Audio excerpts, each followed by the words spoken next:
ಅಯ್ಯಪ್ಪ ಇಲ್ಲಿ ಏನಂದರೆ ಯಾವ ಥರ ಅಲಂಕಾರ ಆಗೋದು ಅಂತೇಳಿ ತೋರಿಸ್ಕೊಡ್ತಾರೆ. ಅಯ್ಯಪ್ಪ ನಿಮ್ಮ ಹೆಸರು ಹೇಳ್ರಿ.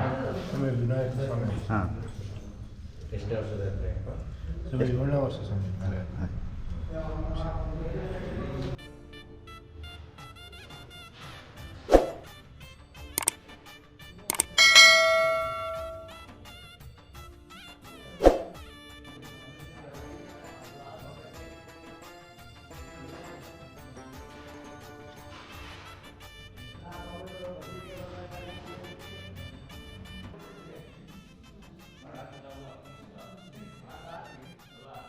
ಆದಮೇಲೆ ಫಸ್ಟಿಗೆ ಅಯ್ಯಪ್ಪಗೆ ಅಲಂಕಾರ ಮಾಡ್ತೀವಿ.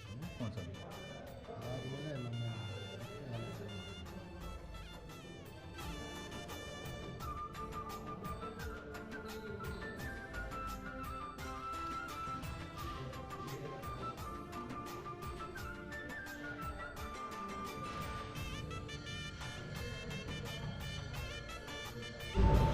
ಅಯ್ಯಪ್ಪಗೆ ಅಲಂಕಾರ ಆಯ್ತಾ ಇದೆ. ಹ್ಞೂ,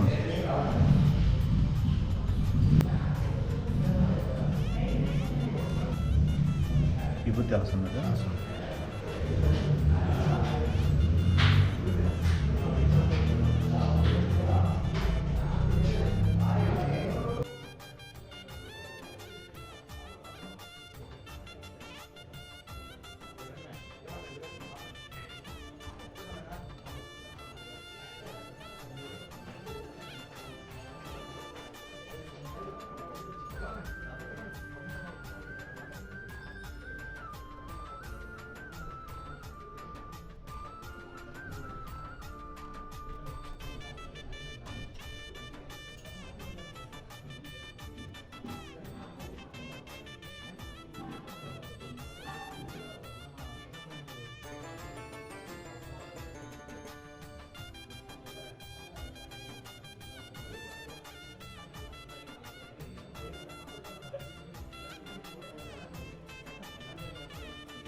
ಅಯ್ಯಪ್ಪನಿಗೆ ಹೆಂಗೆ ಅಲಂಕಾರ ಆಗ್ತೀರೋ ಅಷ್ಟು ಖುಷಿ ಅಯ್ಯಪ್ಪಗೆ. ಹೌದಾ ಅಯ್ಯಪ್ಪ? ಹಾಂ ಹಾಂ. ಎಷ್ಟು ನಾವು ನಮ್ಮ ದೇವನ ಅಲಂಕಾರ ಮಾಡ್ಕೊಂತೀವಿ. ಹಾಂ ಹಾಂ ಹಾಂ. ಈಗ ಅಲಂಕಾರ ಮಾಡ್ಕೊಳೋ ಉದ್ದೇಶನೇ ಅಯ್ಯಪ್ಪನ ಸಂತೃಪ್ತಿ ಕೊಡ್ಸೋಕ್ಕೋಸ್ಕರ.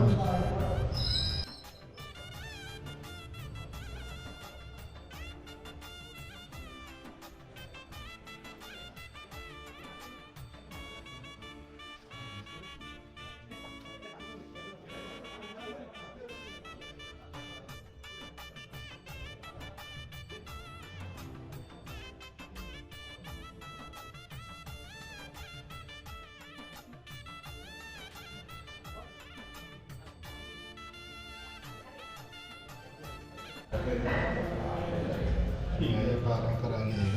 ಹ್ಞೂ. ಅದಾದಮೇಲೆ ಸ್ವಾಮಿಗೆ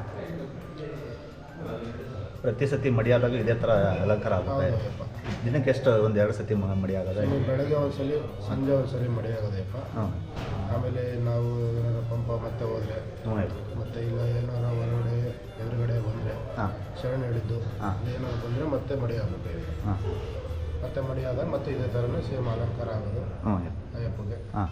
ಶರಣ ಮಾತ್ರ ಬೆಳಗ್ಗೆ ಸಾಯಂಕಾಲ 2 ಟೈಮ್ ಹಾಂ. ವರ್ಷಕ್ಕೊಂದ್ಸಲಿ ಅಯ್ಯಪ್ಪ ಸ್ವಾಮಿಗೆ ಹೋಗೋದು 2 ತಿಂಗಳು ಅಷ್ಟೇ ಅಂತ ತಿಳ್ಕೊತಾರೆ ಸ್ವಾಮಿಗಳು. ಹ್ಞೂ. 2 ತಿಂಗಳು ಅಷ್ಟೇ ಅಲ್ಲ, ವರ್ಷ ಇಡೀನೂ ಅಯ್ಯಪ್ಪನ ಧ್ಯಾನದಲ್ಲಿ ಇದ್ದೀವಿ ನಾವು. ಹಾಂ. ಸ್ವಾಮಿಗೆ ಶರಣ ಮಾಡಿ. ತುಂಬ ಧನ್ಯವಾದಗಳು ಅಯ್ಯಪ್ಪ, ನೀವು ಕೊಟ್ಟಿರೋ ಮಾಹಿತಿ ತುಂಬ ಹೆಲ್ಪ್ ಆಗುತ್ತೆ.